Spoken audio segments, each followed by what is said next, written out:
Daniel basically take it away.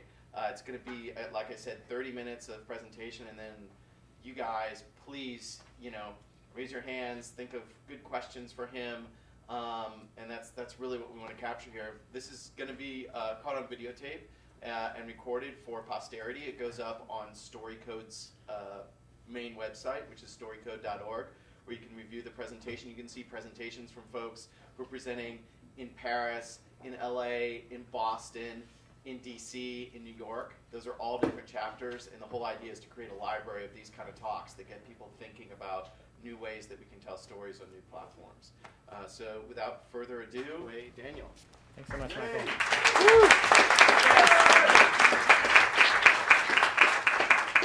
All right. So thank you so much for coming, everybody. My name is Daniel Burwen. The title of my talk today is Failure as part of the creative process. And I don't really use Twitter much, but maybe you guys do, and nothing builds up my self-esteem more than when people talk shit about me on the internet. So there's all the Twitter stuff down below. Send questions, send insults, send praise. But please do use that if you feel so inclined. It's always great to have that there. So a little bit about who I am. So my background is in graphic design and video games. I used to work for Electronic Arts, making vehicles for James Bond. I used to work for Activision, making skate parks for Tony Hawk. I've been a creative consultant for Disney and Lucasfilm on interactive storytelling. And I started a studio called Cognito Comics. How many people here have actually heard of Cognito? Show of hands. Okay, like 6 of you. That's good. It's not so bad. And specifically what I wanted to talk to you guys about tonight is a project called Operation Ajax. How many people have heard of this project? All right, the same. Oh, okay, 8 people this time. That's good. So Operation Ajax was sort of like the brainchild of me / Cognito to come to light. And I really wanted to take a chance to sort of take you guys down memory lane a little bit for what the process was involved in this, why it was significant, what the lessons were learned along the way, and hopefully leave you not just with some insights to my process as someone working in both software and story, but also just some lessons in general about how to go about pioneering anything new. In terms of the world at large. So for those who don't know, I'm going to go ahead and show you guys the trailer real quick.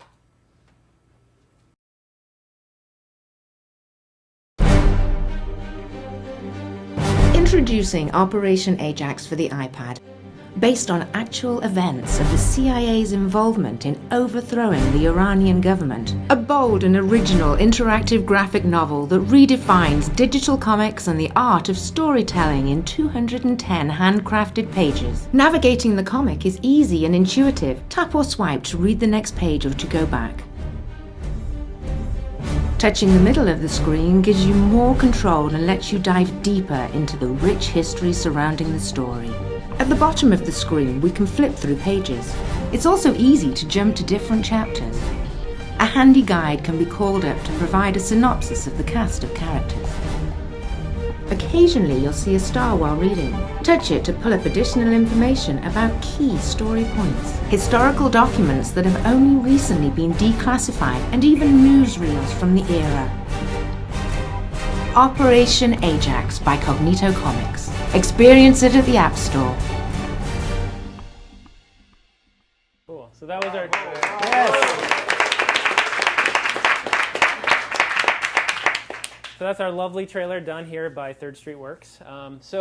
Operation Ajax was a 210-page original graphic novel. It was historical. It was heavily researched. It became fully animated and scored. It essentially was a first-of-its-kind experience. Nothing like this had ever been done before.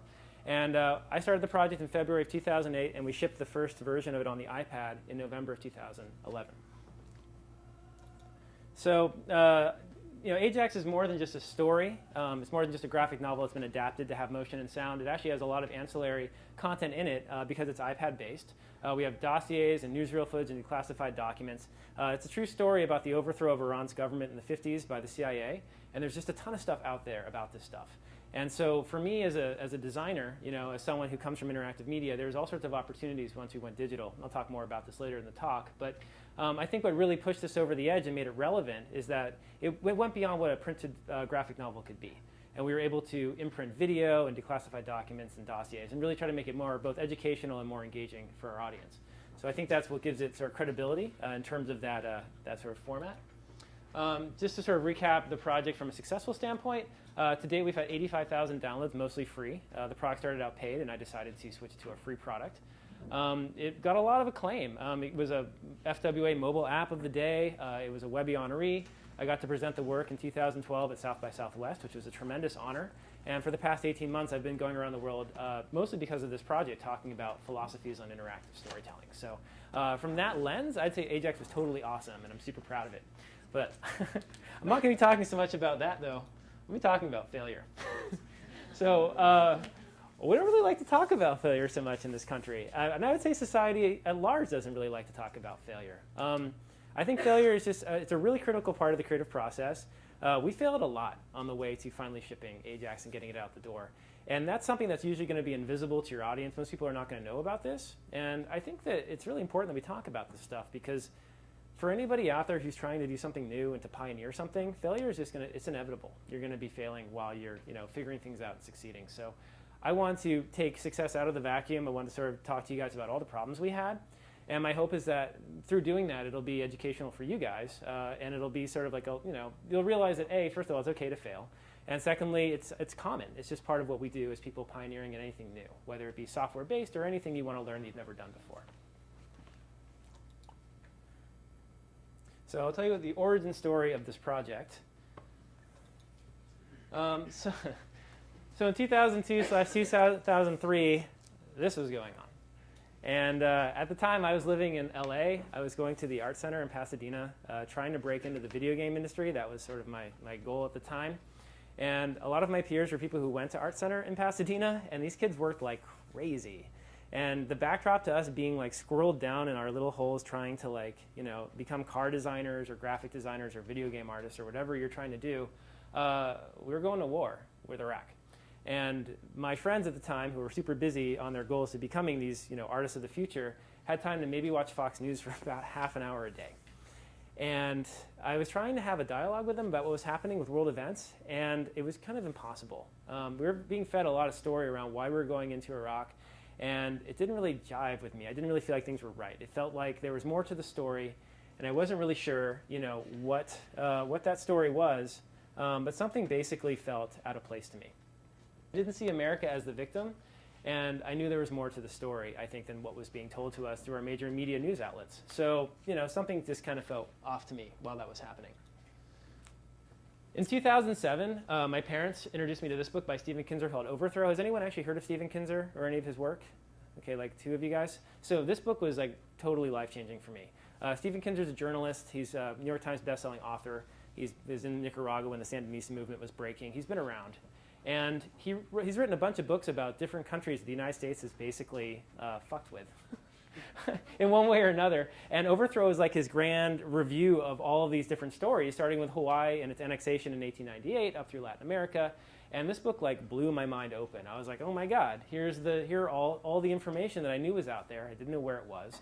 And I just feel like these stories are really important to tell, especially having been with my friends who I felt like I could have brought these stories to them had I known about it, had it been accessible to me. Of all the stories that Stephen Kinzer wrote about, the one that stood out to me the most was the story of Operation Ajax, which he talked about in All the Shah's Men. This is a New York Times best-selling book. He sold over 100,000 copies of this. This came out in 2000, shortly after information of the coup against Iran's government in the 50s was declassified. And I knew that this was a story I wanted to tell. I basically saw this and I'm like, oh my God, I think that this is really relevant information. Iran is like super in our media consciousness now as potentially the next target for foreign involvement with the United States. I think that this story, whether you agree with what the United States does or not, is a really critical piece of that puzzle. So how can I bring this story to a mass audience, since let's face it, most Americans, and even myself, we don't read that many books. We're not really big book people.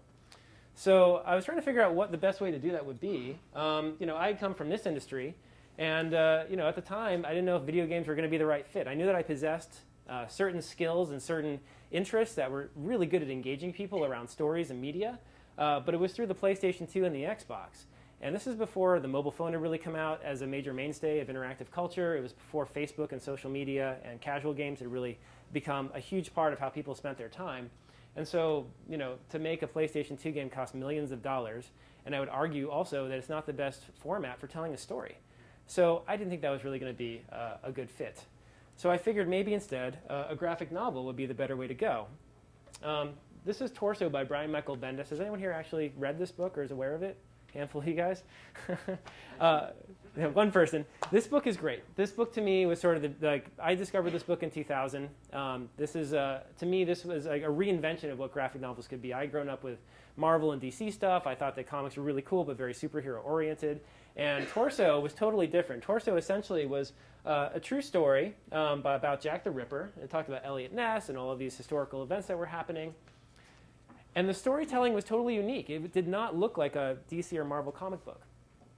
Because Bendis and Mark Andreyko were able to develop an efficient art style, they were able to treat every page as like a 2-page spread composition.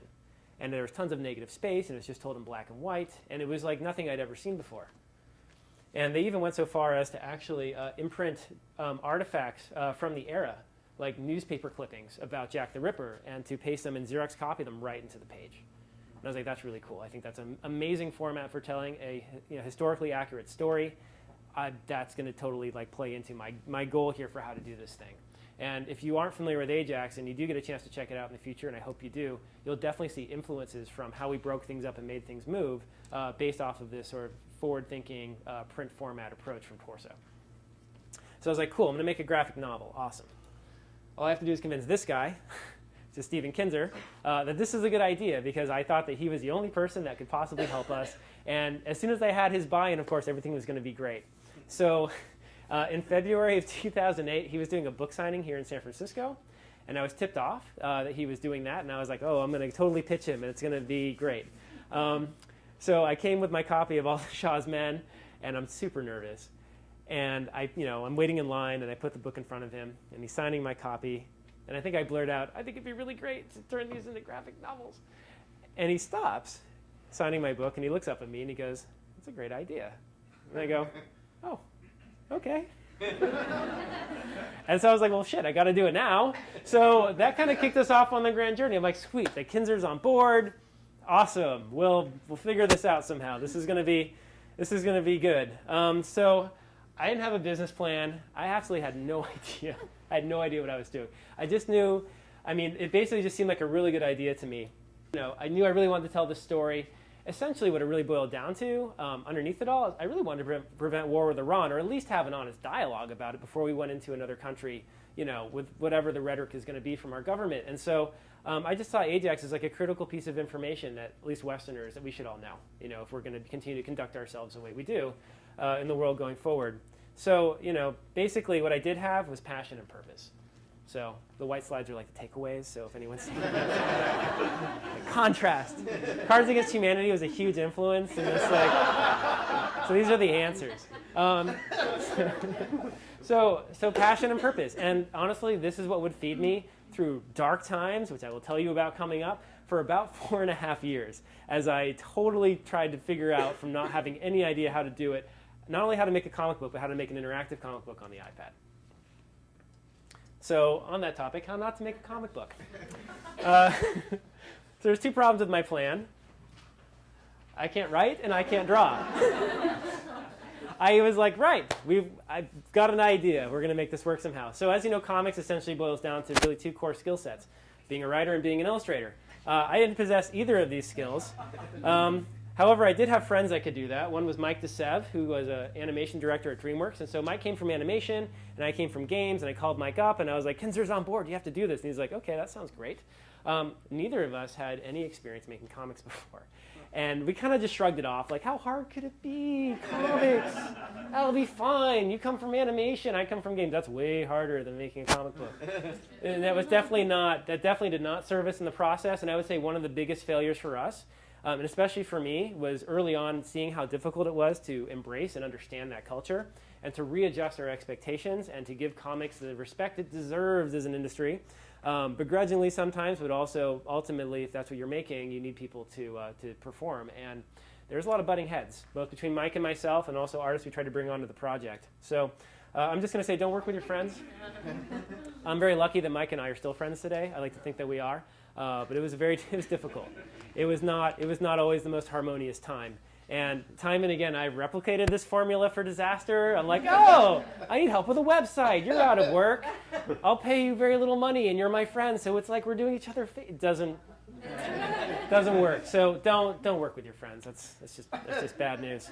Okay, so 2 years later, we have a script. 2 years. It took 2 years.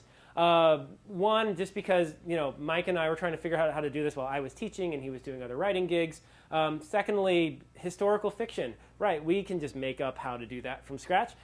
Three, well, really just two, I would say. That alone, I was constantly providing Mike with researchers and material, but it's a big ask. Like, no matter how talented you are, historical stuff, like every creative decision has to be like justified. And we were working with Stephen Kinzer, and he was just constantly like, that didn't happen that way. And we're like, right, but we're making a comic book about the thing. Like, you already wrote the book, so. And I don't even think I communicated that from the get-go. So he was like, why are you guys doing it wrong? Why are you lying? And we're like, no, it's not. Oh, geez. So it took 2 years. And then finally we had the script, and I was like, oh my God, we finally have a script. This is really important, right? But our script was 210 pages long. And that's really big. That's a lot of story. And from the get-go, I was like, oh, we have to tell history just how it was. And I think that one of the lessons here was like, well, if you're trying to not do all the Shah's men, because let's face it, I mean, that book is out there, as are many other books about historical topics. The goal for us was really to do something that was more of an entertainment product that would also teach you things along the way. And you have to find that balance. And so there's all sorts of issues with this, from trying to tell everything that happened. I mean, we could probably cut out the first 3 chapters of the book, and it would have been way smoother. To trying to get every single character in there. Like, composite characters exist for a reason. And I remember freaking out one artist where I'm like, all right, so we have 72 unique characters. What do you think? And he didn't say you're crazy, but he did quit. So maybe that was his way. So that's anyway. So I developed a philosophy for sort of elements, and I actually cribbed these from Jesse Schell, and you'll see all of them at the end of the presentation. But the first one is story, right? This is critical for us. We finally had a script. We finally had, really, I would say, the most important aspect of this. Like, what are we talking about? Who are the people? What happens? Why is this important? So at the end of the day, everything else you do around this stuff, whether it's interactive or passive, whether it's books or films or comics or claymation on YouTube or whatever you're doing, or sock puppets, those are my favorite, you got to be able to tell a good story. And that's us. I think it got the most love and most attention out of everything we did. And I think we did a pretty good job with that. Okay, 2010, iPad is announced. And at this point, it was just going to be a printed book. I was like, oh, right, we're going to make a print format graphic novel. That'll be the answer to all of my life's purpose. And then Steve Jobs was like, check out this thing. And I'm like, Because, in 2008, or 2007, 2008, the iPhone came out, and then, the App Store happened, and then it was all of this stuff happened. And you're like, whoa, people are making millions of dollars, and Angry Birds, I guess that would be the answer to that. I'm like, there's got to be a way to jump onto this new device and maybe be, one of the first out the gate.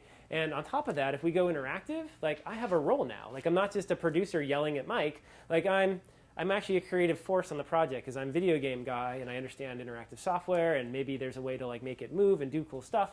And so this became an opportunity for me. And I'm like, right, we're going to the iPad. We're going to do that. That's a good idea. We should do that. And, Mike was like, yeah, sure. I think he was in Mexico at the time on Skype, and it was really cutting out. And we were pacing back and forth. He's like, what are you doing? And I'm like, no, it's the future. We should do this. And I think he was sick with some sort of Giardia infection. It was a very interesting conversation. So this is a really critical turning point for us. Because once I decided to go iPad, we weren't really making a comic book in the traditional sense at all. We were now making a piece of software. How many people here work in software, just out of curiosity? Okay, we're in San Francisco, so that's basically everybody, more or less. Right, so software is interesting, specifically these two formats, Agile versus Waterfall, right? Everyone's chuckling.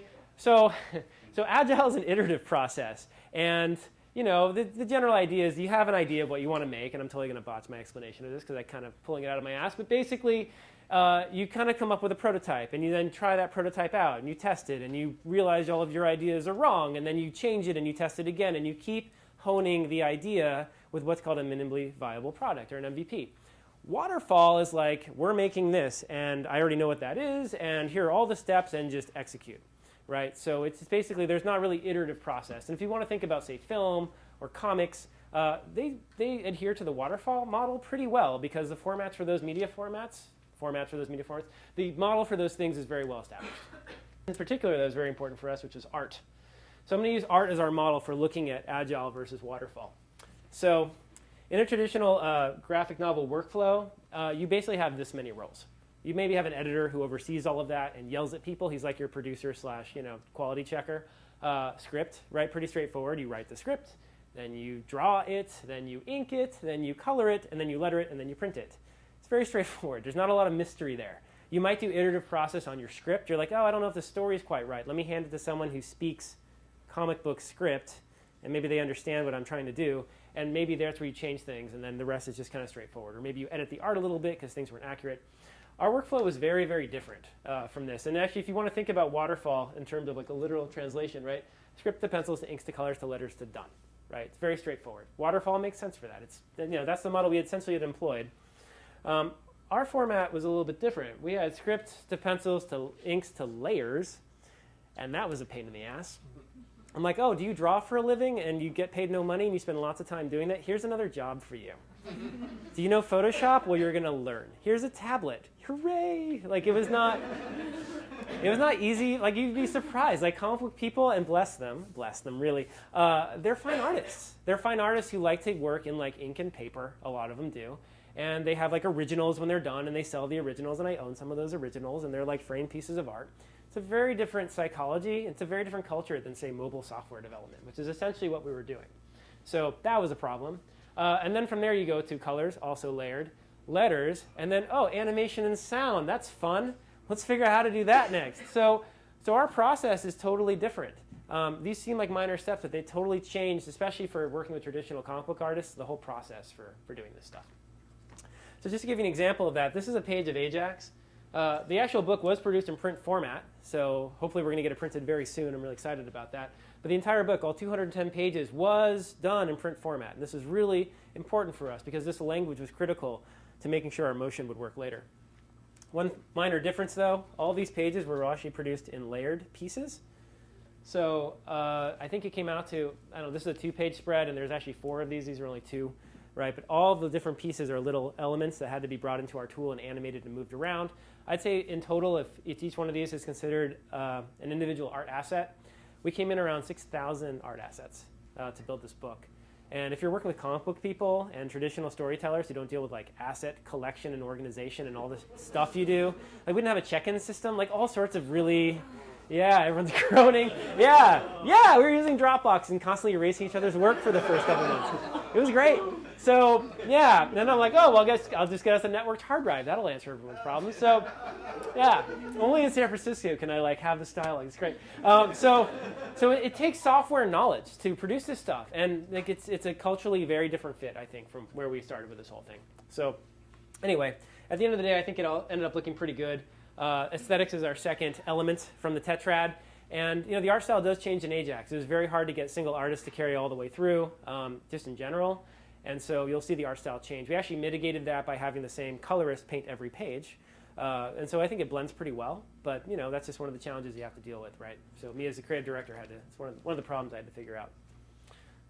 OK, so Ajax moves. There's motion in Ajax. It's a moving thing. And I didn't know how it was going to move at first. I was like, oh, well, this is my job. There's movements. I have inspirations. I don't really know what it looks like. And for months, I was mocking stuff up in Photoshop and blocking things out. And I had no idea how this thing was actually going to work. I had no idea what would be a good idea because, you might click through things on your computer. But at the end of the day, I had to have it on the iPad. And I had to be able to like physically touch the screen and manipulate it to understand it. This happened also in 2010. Flash is dead. Or so we would be led to believe. And I was like, great, like, that's the tool I was going to use. What do we do now? I don't know. And, all of our, like, smarter, I don't know, our developers, like, don't use Flash. And I'm like, well, great, sure. So, like, we tried using Maya at the beginning, and that was stupid because Maya only has one timeline. And what we ultimately needed, anyone here work in motion graphics or interactive stuff that way? Right, so we needed a multi-timeline animation editor. Maya doesn't have that.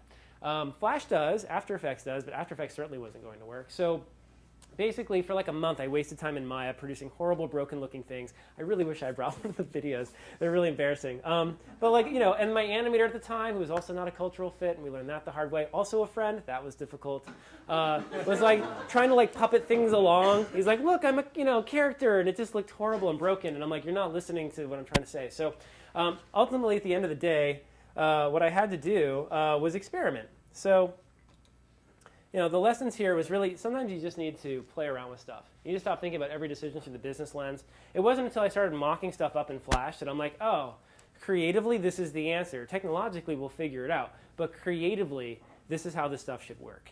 And it was like this huge dawning on me, like, duh, of course, who cares if you throw stuff away? It's part of the iterative process. And so it's okay. Don't be embarrassed or afraid to waste some time if you need to figure out the creative stuff before you go to the tech side of things. And so the takeaway from that is don't try to solve both creative and technical problems at the same time. That's just stupid. I think maybe if you're doing stuff that's nominal in scope and you don't really care about what the output looks like, maybe that's okay, but that certainly didn't work for us. So another thing that happened, so we had a vendor named Tallchair, and it would be a year before they would actually provide us with a tool. So for a year, I was essentially guessing at what I thought the animation would look like. And we finally got it. And we didn't actually end up owning this tool, which is really stupid. It was a really stupid business mistake. And I'm not exactly sure what was going on in my head at the time. I was like, oh, software, that's confusing and difficult to deal with. And essentially this company like built a tool for us, and bless them for it. They finished and they delivered, and we used the tool and we made something awesome with it. But that would end up coming back to haunt me time and time and time again. So if anyone here is developing something that they think has legs and is cool and is awesome, please, by all means, own your tech. Like that, to me, that is like super duper duper important. Own your technology. Make sure you have control over it. Make sure that you have the ability to update your software and change it and react to changing conditions. Because I'll tell you, in the app space, Jesus, like every 3 weeks, it's like, oh, you can't have, you know, Thursday. The word Thursday in your app now is now, you know, going to get you banned from Apple. Or you know, like cupcakes are suddenly out now. But you know, it's weird. It just makes no sense. And so you have to be able to respond to that. So that would be technology. It's a big one. Technology is the foundation. Technology is a strategic decision. It'll determine where and how you both publish and monetize your content. So it's not the most glamorous or glorious of the 4 elements. It's the one that we don't pay attention to or notice most of the time. You know, if tech's doing its job, you don't notice it. If tech is not doing its job, you'll notice it and be like, why is this crashing? Or why is this not, you know, why is this not performing? Why is the frame rate suck on this? Or whatever it is. So it's a big one. It's a super, super big one. All right, so MVP, minimally viable product. So we finally did get to an MVP state. I remember the first time that we actually got the content running on the iPad, is it took like a year.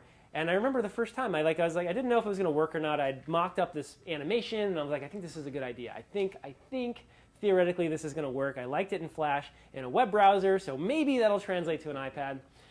So we get our first 4 pages on the iPad. And I walk into one of our meetings with the iPad, and I'm like, I'll just like click through this while we're talking about more important things, like money and stuff. And I got totally sucked in. I was starting to tap through, and the world just disappeared for a minute, like about 14 seconds or whatever it was. And I was like, huh, wait, what? Oh, that's actually really compelling. And I remember the thought that I had. I was like, holy crap, I just reinvented the comic book. I wish I had posted it to Facebook or something, because I don't remember exactly what day it was. But I remember thinking like that was this really cool light bulb moment. So that was a big win for us. And then, you know, we basically at that point we're working towards what essentially would be a beta release. We didn't know that this was a beta release. We didn't even think about that because, again, we're making software now, but we weren't treating it like software. So we prematurely released Ajax with like not enough content and all sorts of broken, horrible problems because we weren't user testing it. And spent like $25,000 on PR for an unfinished product. Bad idea. So I don't know. I don't know if anyone actually saw the beta release of Ajax. It had tons of problems. So released prematurely, not enough content. There were only 2 chapters. And more importantly, no metrics. So we had no idea if people were effectively using this thing or not. Again, the mentality here for how to produce this thing is totally different. I was focused on, is the story good? Is the artwork good? Is the motion, is the motion working? And I wasn't paying attention to, well, how do people actually interact with this thing? Like how do people actually engage with this thing as a piece of software? I think the biggest problem we had was that our user experience was totally broken. How many people here work in user experience? Handful of you guys? How many people actually know what that is? Okay, well, that's good. Thank God. So I do this like around the world, and like user experience and like glaze, and I'm like, no, it's really, never mind. That's fine. You'll learn. So whenever you're making something interactive, the audience has to be able to figure out how to engage with it. And that was just like not even conscious in our brains. We were so ingrained. You guys know how it goes. You're like, oh, this is brilliant. I understand it. It's like, of course, you designed the fucking thing. Like, you know, of course it makes sense to you. And you stick it in front of like, you know, like some like, I don't know, like some 50-year-old, you know, woman or whatever, and she's just like, who doesn't own an iPad, and it's like, she's like touches the bevel, and you're like, oh shit, that's a problem. Like there's the screen, and it's huge problems for us. So remember, this is software now. You got to be able to treat your products, you know, from that standpoint. So I'm just going to call it user experience as your fourth element, and voila. This is a big takeaway. These are your 4 elements of interactive experience, and iteratively and painfully, we figured out each one, and they actually kind of gelled pretty good in the end. It was like, you know, we actually had a product when all was said and done. So, ta-da! Like I think finally, creatively, painfully, we got there. Like we had a beta release, we learned from it, we reiterated everything, we redid stuff. I changed some of the content around, and you know, I think frankly, because we were comic book based, it was easy to change some of the dialogue and the artwork. But if you were shooting like live action video and your actor's no longer available, like good luck with that. I don't know what you would do. So our format actually gave us iterative design by default in a really easy way. And I didn't even contend for that. And I was like, oh, that's really lucky. So that was really cool for us. So we released the final product for the iPad on November 16th, 2011. It was just under 4 years from when Stephen Kinzer said he would help me to when I finally shipped the thing. And you know, it's really part of a bigger picture here. So product is really just half of the equation. And you know, I have it drawn as a yin-yang really, but there's this whole other business side to things. And I was blissfully ignorant and unaware of this. I was like an artist focused on making it beautiful. And there's all other things we didn't think about, like how do we monetize this, and how do we measure it, and how do we, you know, get people to even be aware of it. And so I think that more than anything else, in terms of our like the lessons learned from this, like okay, I think the product is pretty good. I don't know if people will ever pay for this stuff in the future, which is a whole other talk, but it really came down to like thinking about okay, we need a marketing strategy for this. And I didn't even think about that. I didn't even notice that, like, you know, in other industries, your marketing budget is sometimes as large as your production budget, or sometimes even bigger. And essentially, as a good friend of mine once said, you have to buy your customers. And that's totally weird. Like, who would even think that you'd have to do that? I think we were operating under the assumption that we would just release this thing into the App Store. And just like the iPhone, if you were like a successful, at least at its beginning, if you were successful in making a good product, people would just love you and embrace you and pay lots of money for your product. And that's totally not the truth. And it's just not. It's like a false dream. It's like, oh yeah, you and a million other people. Good luck with that. So I think that if I had fundamentally thought about a different strategy because we missed our window to be first on the iPad, maybe that would have helped us a bit. I mean, really what it boils down to is attention span. And this fucker ruined everything. 2008 is supposedly when we hit peak human attention. Like human attention is now a scarce commodity, like oil and water. Human attention is not so good. And it's because of the iPhone 3G, essentially. Like we have high-speed wireless data and the App Store. So goodbye, human attention span. Like people are on these things all the freaking time. You guys are on them right now, twittering and stuff. I know. I did. That's it, as long as you're talking about me. Yeah, exactly. But I mean, and this is a problem. Like we have to get people's attention for stuff, and like the App Store is just the tip of the iceberg. I mean, you know, there's so many other places content's showing up now. You know, from YouTube and other, you know, sort of web-related technologies, and it's everywhere. So, you know, you really do need to have a marketing strategy. You need to be able to get people's attention for anything you're doing these days. And Ajax was like actually almost too clever for its own good. It was like really cool from the comics angle. It was really cool from like the iPad app angle. And it was really cool from like a historical book, you know, this is really important for us to pay attention to academically angle. And that was too many angles. I was like, I don't know which one we pursue. We have this much money. Like, what one's possibly going to make us, which one's possibly going to be the answer for that? So we didn't have a plan or a budget to give this thing a proper launch. And especially, we didn't have metrics. So we had no idea how our audience was using the product. And that was just also very difficult for us. But more importantly, I'd say probably the most importantly, we didn't control our tech. So we couldn't do rapid iteration. So suddenly you're like, oh, cool, maybe we could experiment with releasing like 4 chapters and then putting a paywall after that, or 5 chapters, or, you know, or even giving the whole thing away for free and then making it paid again, or whatever the fuck you do to get people to like give you money in the App Store, because that's, I don't even know. So this would always come back to haunt us, and again, that's like one of the biggest lessons learned is control your tech, control your tech. It wasn't all bad, though. We got a bunch of really cool press, like the Rachel Maddow show. That was pretty sweet. So on August 19th, the CIA, actually of this year, the 60th anniversary of the coup, the CIA took responsibility for it. So that's pretty cool. And Rachel Maddow was like, hey, check it out. There's even an app for this. That was worth about 300 downloads. And the app is free at this point. Let me point out. We also got picked up by Free App of the Day. That's just an app that says, hey, free shit. You want free shit? I want free shit. Here, have your free shit. That's worth 20,000 downloads. So I don't know. I mean, it's like, oh, right, Rachel Maddow, you'd think that'd be important. I think what this really hints at is that getting people to put anything on their phones or iPads, it's a big ask. I don't know why it's a big ask. Maybe because there's just too much shit out there. And you're like, most of it's crap. I don't know. Like, what are people doing with their phones these days anyway? Instagramming, what are you doing with your phones? I don't know. Besides making calls and checking email? Something. I don't know if it's worth your time. But this is essentially was our window into getting people to care. And I think what this also hints at is that to become aware of something, to actually following through to installing it onto your phone or your iPad, there's like a disconnect there. But the moment you're already on your device, like using some sort of thing that's already there, it lowers the barrier to entry or the barrier to installing stuff, and people want to do that. So just a note for anyone making an app in general, don't worry about major press outlets. Just go straight to this free app a day bullshit. Apparently it's great. All right. So I'm about to wrap up here. This is the book I wish I had read before we had started this whole endeavor. Has anyone actually heard of this? Decisive. This is a great book. Maybe it's good that I didn't read it because maybe I wouldn't have actually done the whole thing at all. But it's called Decisive. It's How to Make Better Choices in Life and Work by the Heath brothers.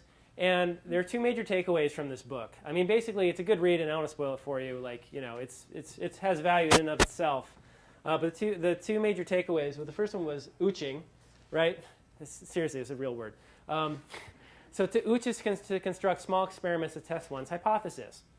The moment I had decided we should go to the iPad, I shouldn't have done Ajax if I was thinking with the business brain.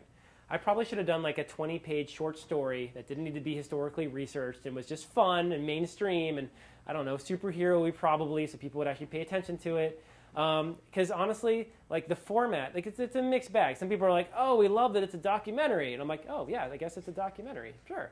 So I get to go talk about it in that space. But more importantly, from the business side, like no one's coming to me with documentaries. They're like, oh, can you turn our really bland thing into an interactive comic book? And I'm like, yeah, I could do that. Why not?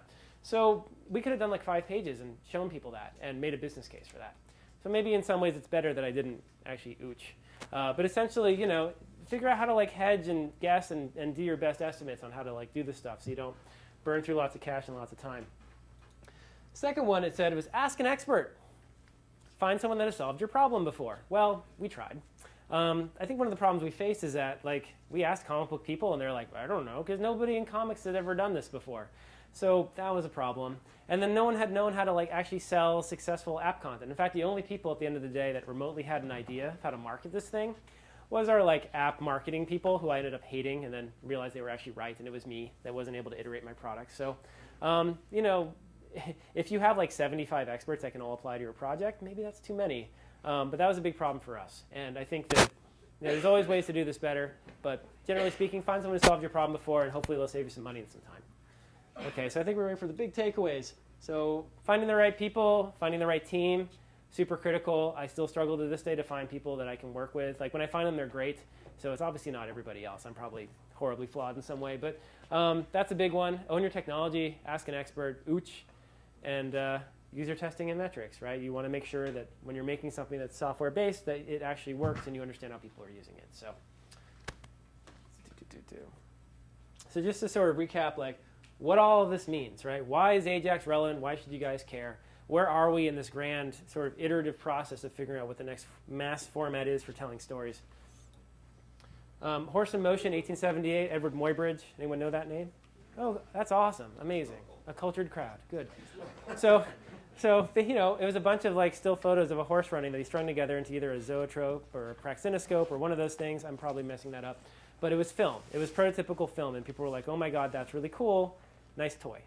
And then Citizen Kane comes out in 1941, and it's like we have sound, but what more importantly, like Orson Welles is like, oh, look at these interesting film techniques like cutting and editing and stuff like that.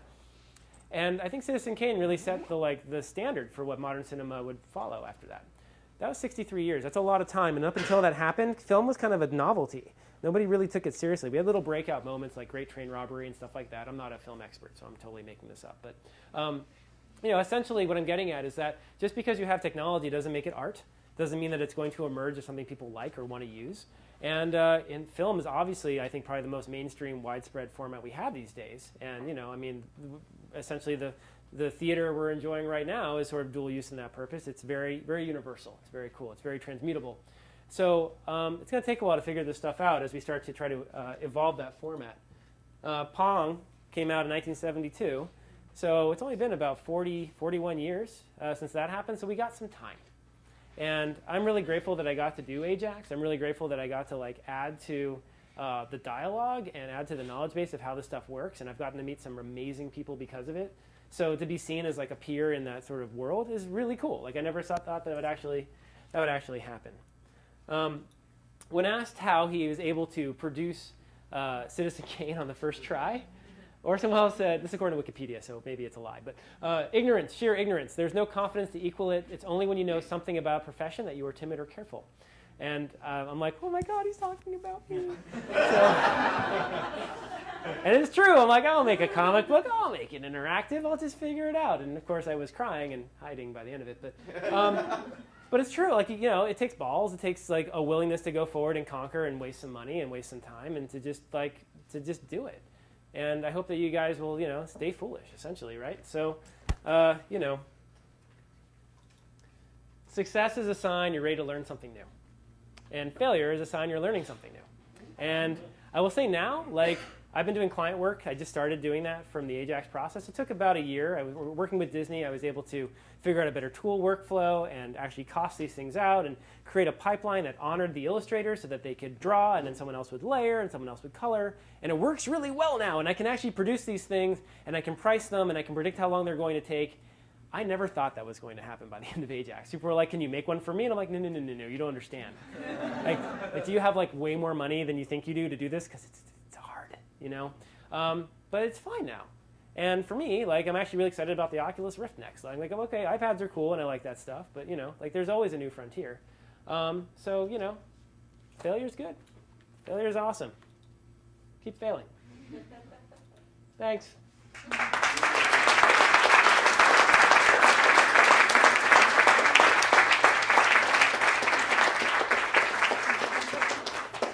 Are we going to do a mic to record on the camera at all for questions, or? I think you guys should just enunciate. Spell it out. You, sir, yes. Yeah, I loved your presentation. It brought back a lot of memories, not all of you. I wonder, though, did you ever feel that you were channeling Tom Sawyer? Where that was to be able to make something exciting for other people, to move it along, and that was part of what it took. Or if you felt, let's say looking at the turning point, that kind of structure where there are certain specific kinds of people you need to move it forward. Yeah. You need to have, could you say something about those? Let's say, what would be an ideal team for you in terms of personalities? Oh man. Well, that means I have to psychoanalyze myself, and I have a therapist that don't pay enough to already do that. So, but no, I think at the end of the day, personality is a tricky one, right? Specifically in the role of Mike and I, it was just feeling confident because Mike's a really confident guy. He's, he was going to direct Shrek or whatever it was, and he actually directed Beavis and Butthead back in the day. He's done some really prestigious things, and so I think being able to contend with strong personalities and just believing in yourself. That's a really important one. I'm competency driven. I'm a 6 on the Enneagrams, if anyone uses that. So I'm the loyalist. And my insecurity is competency. So everything with Ajax was new. I'm like, oh, comic books. I have no idea how you do that, right? And then it was like, oh, iPad stuff. I really don't know how you do that. Oh, interface, right? Every step of that process was new. And Mike's standpoint was I come from animation. This is a simple version of that. So here are all the rules that I apply to that. Well, you made the point in terms of user experience that yeah. You haven't thought that out. But often, you never want your program to test it, but you're looking for someone who's wants to find the errors. Yeah. That was like the perfect kind of person for that. I was wondering if you so the two people that I wish we had had access to or I had known how to recruit was a really good editor from when we were in the script phase, because I was lobbying for cutting out 3 chapters of the work, mostly because I didn't think people were going to be interested in the history between Iran and Britain for the first half of the book, essentially. And for the people who have made it past that point, bless you. Like, it's really cool, I guess, if you care about like the true history of Mossadegh, which I honestly want people to find interesting. But I was lobbying for it, and I wasn't an expert, so I wasn't seen as having a relevant opinion there. And secondly, like an Iranian culture expert. Like, we definitely like pinged people here and there, but I got like Farsi backwards in like part of the book, and that's really embarrassing. So nobody noticed, you know, like, I mean, okay, the Iranian company that's optioned it to be a movie, they care. It's just fine. But, you know, and that's like a big one, right? And so knowing how to like build your team and being able to take that external view, that's a hard one, especially when you're creatively invested in the work. Like, you know, the last thing you can be is objective. You're like, no, it has to be perfect. And I was one of those people who was like, no, 210 pages, fine, we'll just do it because, you know, I ultimately wanted it to be that long, right? So, yes? So, ways and means, how did you actually keep this alive for the amount of time you did? Given that as a failure, it sounds like you came out with something cool and had great skills. So, yeah. How do you keep it alive? I was really determined from the passions point. I'm like, how much money did you spend? A lot, in the hundreds of thousands of dollars. Where did it come from? Yeah, it came from my family. You know, it was like, you can call it first-round venture capital if you want, but I was really lucky. In other countries, we have like ministries of culture that'll be like, here's a fund for that thing. And we have like a little bit of that here, but I certainly was not going to go writing grants. I just had no idea. And I think originally when I pitched my folks on it, I'm like, I think it'll be like $40,000. And it was like, it was way higher than that. And they also ended up funding our tools company as well. So it was an interesting relationship with both of those pieces. You know, I think at the end of the day, it just became about making something beautiful. And I'm really lucky and honored, honestly, that I had the resources to do that. I think that most people don't get that. And, you know, I think the big turning point for me was to stop viewing it through a business lens. Because at that point, it was a failure. And to be like, it's free now, and it's a you know, essentially just a contribution to not only the artistic merits of whatever it represents, but also, I mean, the original goal was not to make money. I mean, I didn't know this at the time, but comics is not exactly a high-grossing industry. Like, at least not in this country. Like maybe in France and like Korea and Japan, sure, whatever. I mean, all the characters would have like crazy expressions on their faces if that was the role. The manga version, that'd be cool. But, you know, like if Ajax is a print format book, and, you know, fingers crossed it will be actually pretty soon, but, you know, we'd be lucky to sell 5,000 copies. And 85,000 copies, you know, with very little marketing and promotion in a digital format all over the world, that's pretty cool. And I think my only regret really is that I didn't go further with that mission from the beginning and be like, why are we even charging money for this? Like, that wasn't really the goal. And honestly, like when you shift the lens, when I get to shift the lens and be like, this is an artistic pursuit, I'm like, oh, sweet, I totally won that one, right? If I go, hey, this was supposed to make money, oh, man. Oh. So, you know, I think it just depends on your perspective. And I, you know, the older I get, the more lucky I realize I am for having access to that. Not replicable necessarily, but, you know, I got to do it once, so. You there, because you were first. The thing. So, I'm just curious. I come from the film world, and it sounds like something interesting happened with you where you created something with real depth, and you added depth to transposing that onto, you know, interactivity where you added layers and it became nonlinear, and if someone got bored, there's always, or wanted to dive into different aspects, right. It became, you know, that much more enriching, but it was also a story. And it sounds like when the iPhone hit, there was that, our attention span was limited, and I'm wondering how you feel about stories of depth and length surviving on these platforms when we're constantly getting diverted and ADD of streaming. Yeah, I can definitely compromises story as a long form. You know. Yeah, I can totally speak to that. So Jesse Schell, who actually cribbed the 4 elements that I stole from his talk at GDC, really smart guy, also talked about 4 spaces. And I believe that the devices aren't even the important part. It's where you're encountering these stories, because that determines your attention span. So Jesse Schell, and this is another talk, actually, if you guys like this stuff, I have a website. I should have put the URL there. Wasn't thinking. It's myname.com, and there's actually one from South by Southwest and one from Bristol that talks about a lot of this stuff in more detail. But you talked about like sort of the living room or the hearth space, which is like a big screen television set now. The reading nook, which is like an iPad. The workbench, which is like a PC, and the anywhere space, which is this fucker, right? So this thing's everywhere. And we're always like, oh, hang on, sorry, important things. I have to Facebook stuff. It's a communication device. This isn't built for long-term or like deep attention span. Like no one wants to sit here and read Ajax. I mean, some people do. Like sometimes half our downloads are on this thing. And I'm like, oh, I don't know how far you got because our metrics are now broken, but that's cool. So, you know, like it's not really built for it. The iPad is. And, you know, the attention span of that thing is far deeper, right? 20 minutes to maybe an hour, I think, per session. And then, of course, the PC comes with a chair, so you can sit down. And you're like, you might be multitasking while you're sitting, doing whatever it is you're doing at work, but at least you're there just engaging with that field. And then there's your couch and your TV. And people, apparently, Americans especially, what, 8 hours a day are we? Yeah, we win, right? I don't know. We like to plunk down on a very comfortable piece of furniture and engage, maybe half engage, because we're doing this half the time on Twitter while that's happening. But, you know, so it isn't about the device so much as it's the space it's in and the role it plays. And I think that if we're really going to be savvy about this as content creators, we have to embrace that. And, you know, I mean, the downside now is that film isn't just on your TV. In fact, it's actually watched in more places besides that now. It's on your phone. It's on your laptop. It's on your iPad. Those are communication devices. They're connected to the web. So you can be checking your email while watching Breaking Bad. And no one really intended that. They were like, no, it's supposed to be on this TV. TV, as in it's TV the device and TV the content, right? And now those are separate things, right? TV is a screen that we maybe hook our mobile devices into, and God knows what's up there. Probably the latest YouTube video or who knows, right? And then you've got TV the content, which is everywhere else, right? So I think it's just being aware of that. I don't think it's going away, but God, people under 25 these days, damn millennials. Like I don't know how they do it. They don't even want TVs. They don't want cars. They don't want houses, and they don't want television sets. So, you know, so you have to build for that.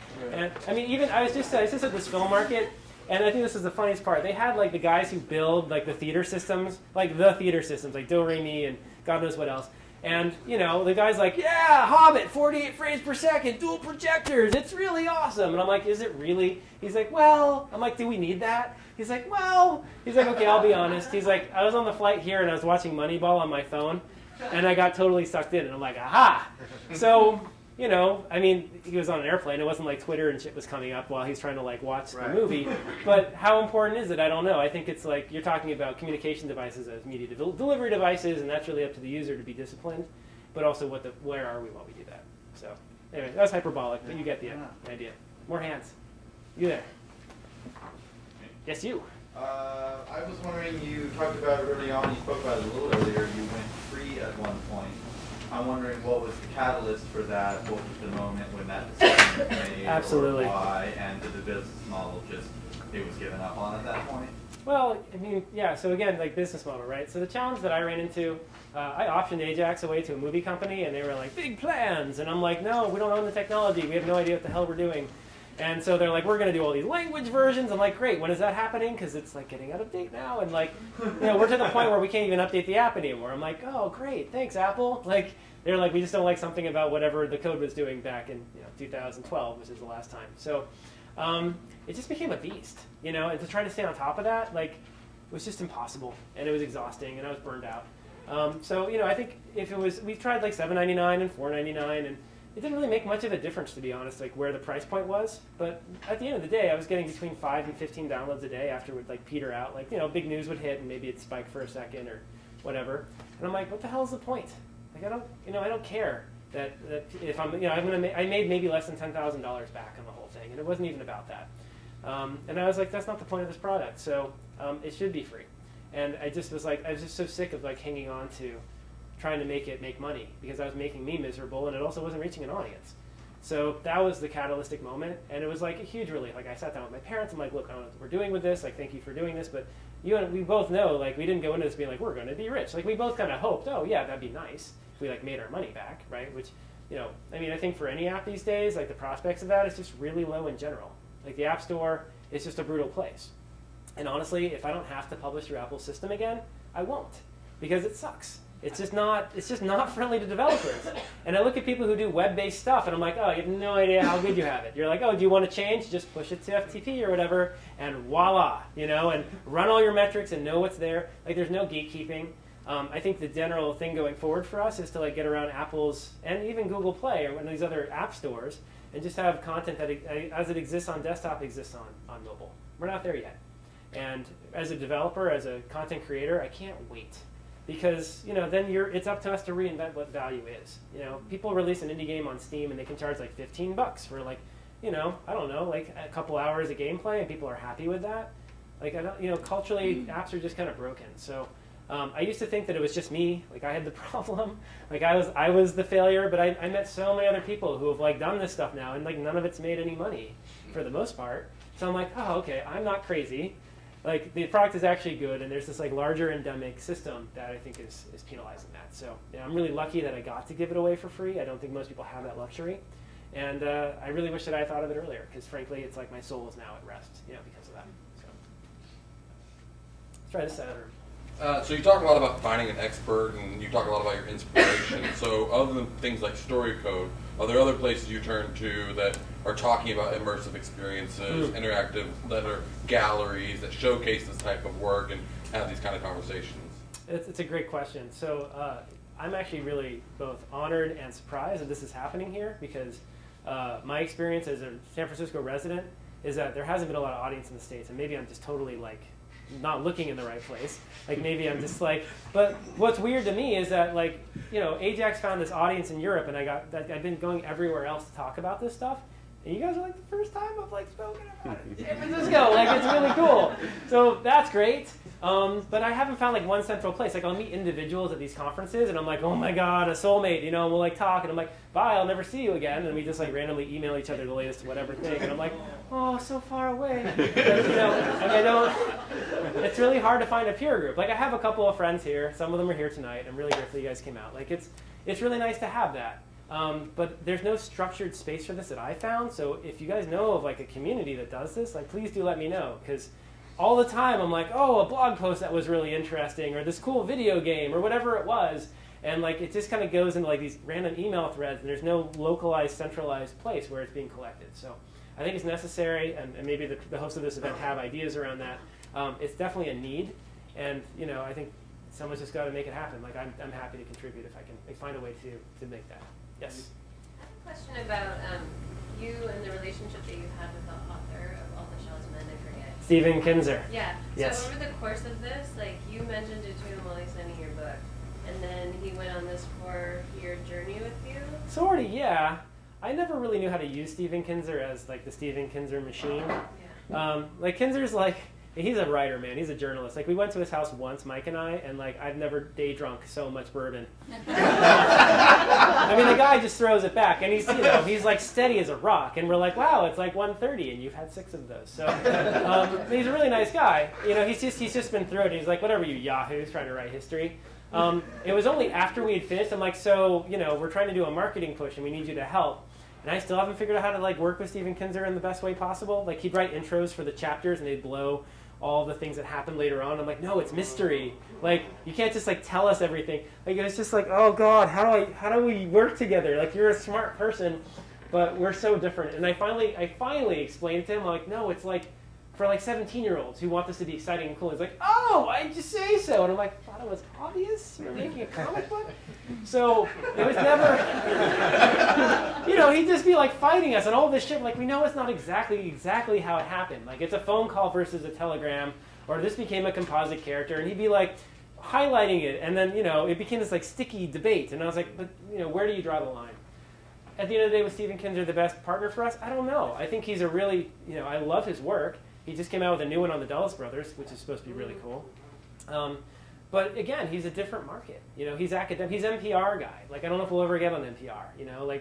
Mike was the director of Beavis and Butthead. Like I don't know if he'll ever. He's a talented guy, but it's a different world. So, it's what you can do, right? So I don't know if Stephen Kinzer ultimately helped us. He definitely gave me like the moxie to go forward, because I'm like, he believes in me. But at the end of the day, was it that helpful? I don't know. Right? Do you know if he how he feels about the outcome of it? He says he likes it. That's what he says. We bought him an iPad. I didn't think he'd figure out how to use it. He's totally on top of it, man. I'm like, so how's the iPad? He's like, oh yeah, I just did the things, and I'm like, okay. Tech savvy dude. I don't know where to go. More hands. Yes. So a key decision of yours was to go from just making a printed comic to the iPad version.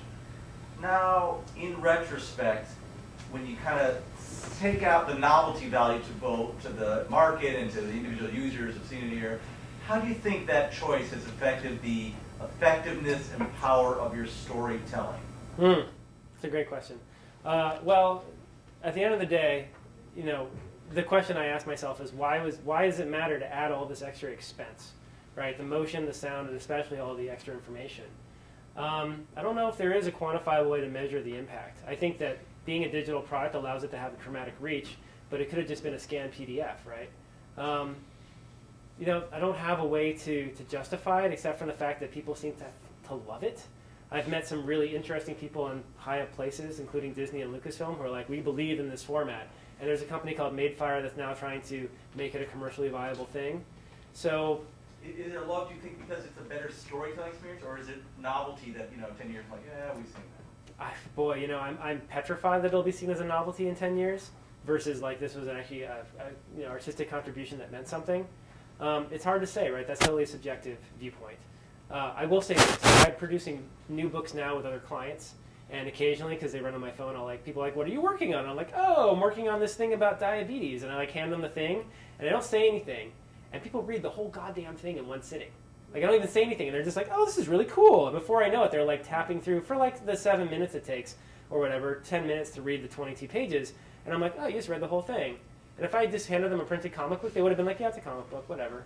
So that's like that's a very small window of like, is this valuable or not?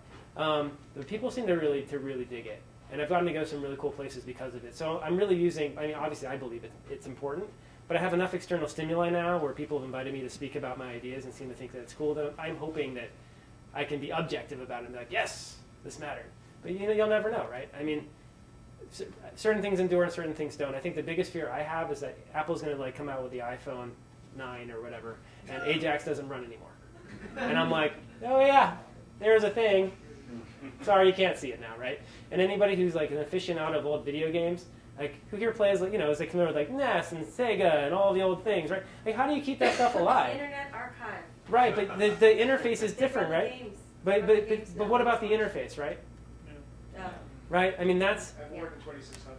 Well, okay, so you get cred, you get cred.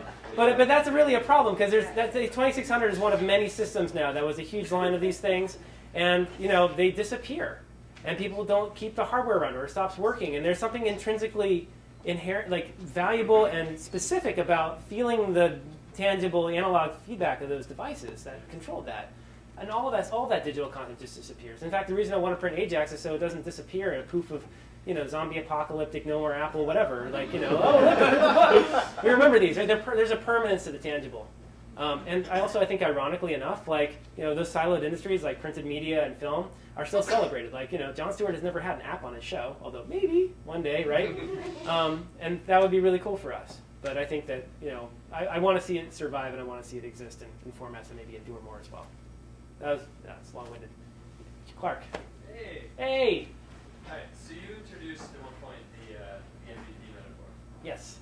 Minimally viable product. So when you're doing this in an artistic endeavor, where you're trying to tell a large story, how do you minimize a large story? How do you choose what to cut out to do that? And then how do you choose viable when you've chosen to take an artistic direction and you no longer have commercial success as the metric by which you're judging viability? Right. Well, I don't know if the MVP matters in the same context. I don't know if I would employ it in the same sense if it was purely artistic, because my criteria for whether it's successful or not shifts then. But, so has anyone here heard of the PDF called Save the Cat? Nobody here's from screenwriting background. We're obviously in San Francisco, which is fine. You know, it's okay. I mean, like, I'm in a bubble of this stuff. Like, I go to LA and everyone's like, all these things, you know, because it's a filmmaker's world. So Save the Cat is like you know, it's a little, it's kind of incisive, but it's like, here's how to boil down a screenplay to a formula, right? And it talks about how to test your theories and iterate, because honestly, script is really the only iterative process of filmmaking in a certain degree. Like, you'll revise the script and test it with your friends and have people read stuff, and then you kick off film production, and that's supposed to become your thing. And it even boils it down to like logline and descriptive sentence. And I never did that with Ajax. And I still can't fucking describe the thing to people. They're like, what did you make? I'm like, I say interactive, socio-political graphic novel. And everyone glazes over. Like, it's just, that's not sexy. right? But if I was like, oh, it's a spy action adventure about like James Bond, Tehran, 1950s. That's a little sexier, right? People can kind of get their head around that. And I think that if I'd started with Ajax as a project from that defining sentence, which is a philosophy from screenwriting from Save the Cat, that actually would have benefited us. I might have been like, oh, right, I need to engage people. You know, even the name Operation Ajax is kind of obscure. And then it became CIA Operation Ajax. And it's just, it doesn't have, you know, there's ways to try to, even from the very beginning, before you even start writing the thing, figure out what's going to grab people and make them interested. So there's lessons to be grabbed from other story-making formats like film.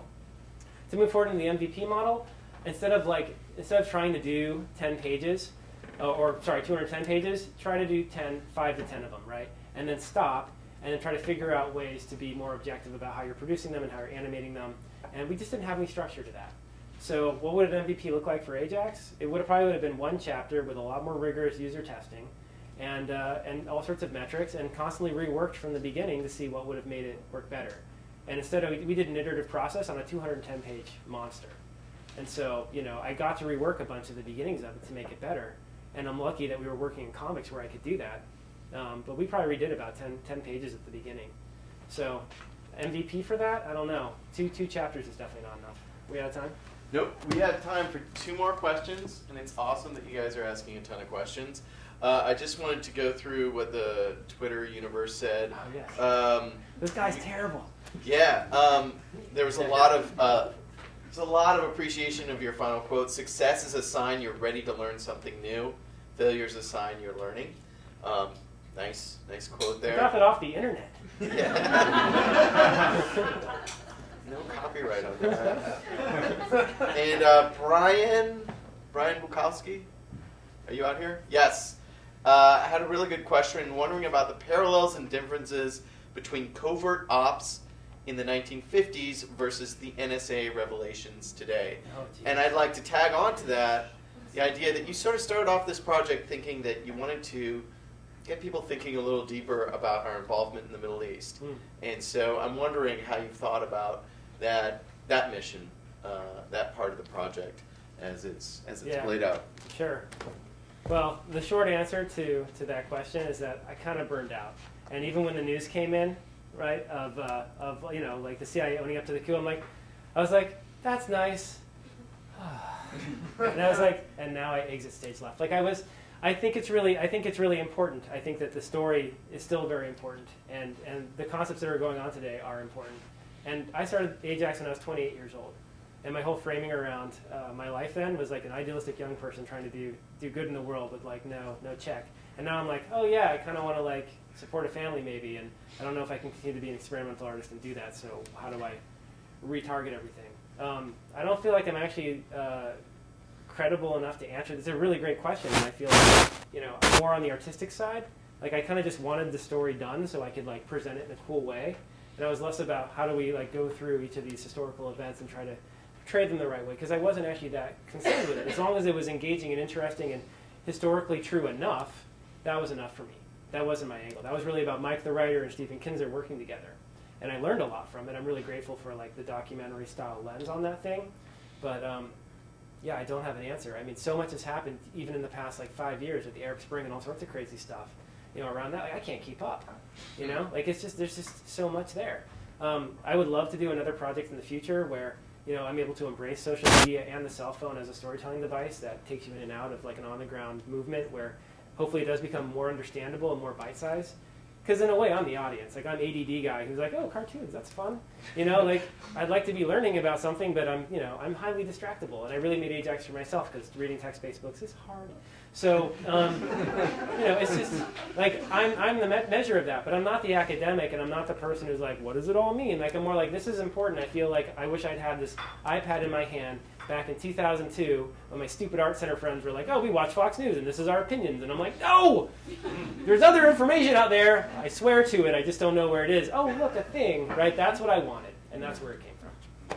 Two more questions. Two more questions. Oh, God, so many people to call from. Yes, you. Process-wise, you talked about having this 210 behemoth that you then had to edit down. I come from an art and theater background, which has a different kind of iterative process. Yeah. And I'm wondering knowing how much can be communicated through the visuals, as you've refined your process from this experience, do you now work with the artists in from the beginning so that not everything has to be in words because you can understand how much you can convey visually and through the animation? Yeah, you're just talking about great comic book storytelling. Like underneath Ajax is a printed book, and that printed book has all sorts of structure and rules to it. And I mean, it's a critical piece. When I was working with Disney, they, like most of these companies that I work with, don't know anything about comics, and it's almost laughable to me. I'm like, oh, look at you struggle, you know. Here, let me just go find the right people. Okay, they're here. This is how fast they work. You know, it's very easy for me to build that pipeline because when you put something into comics format, you get to work out all the story kinks, right? You need to make sure once it's working at that level, adding the motion and the sound and the interactivity to it is like a no-brainer for me. It's really easy. And I think that's a really critical step. And of course, you can start to leverage both of those things. Just to go back to like editing down, if I had known that we would have the entire toolbox of the iPad to tell the story and be like, oh, I can just find a news clip for like this chapter of the book, right? You know, I could pay like $120 to license it, and voila, there's your missing piece of the story. I totally would have like edited out the first 3 chapters, and I would have totally built some sort of like, are you really curious about this? Okay, here's a little bit of like a mini adventure on that. Instead of like, let me make you like trod through 90 pages or whatever it was, 80 pages of like historical stuff about Iran and Britain. Because most people don't care. They care about the spy stuff, you know, and you can build layers in a really cool way. So it isn't just about illustration, it isn't just about writing, it's about all the tools the iPad has to offer. And how do you accomplish your goal by providing a high-level core narrative that satisfies everybody, an intermediary level for the curious ones, and then like a tangential learning where it's like, oh my God, I have to go get Kinzer's book, and I need to go onto Wikipedia and look at this documentary, right? And that's the power of it. And if you do your job well, as anybody in this space working with historical stuff, that's the key. So, all right, one last question. You, sir, with a hat. So, I mean, this kind of dives into the layers that you were just talking about. I was just wondering, like, why did you end up doing that within Operation Ajax? And did you discover that this was successful? Like, did people engage more because you added those multiple layers that they could dive deeper and deeper, really get involved in the story? If I had known, I would have had really good metrics. I would have told me all that information. And then iOS 7 broke our metrics, so now I don't know if people... Yeah, thanks, Apple. So, so theoretically, maybe, like, you know, I do notice that there's some design problems with the stuff that we did. How many people here have actually experienced the product? Show of hands. Okay. How many people here have an iPhone? Okay, so go get it. It's free. Seriously. I mean, if you have an iPad, it's even better there, but who knows how many people have that. So there's stars that pop up along the way. And those stars are like, hey, you've paused. Interactive content over here, right? The stars are really, they're a little too ignorable. And so there's a design flaw. Right, because you want to like flag people off and be like, if you're curious, or no, just keep going. Okay, that's cool, right? And that balance is really critical. Make it too distracting and it's jarring, and make it too subtle and people ignore it. And I think we made it too subtle.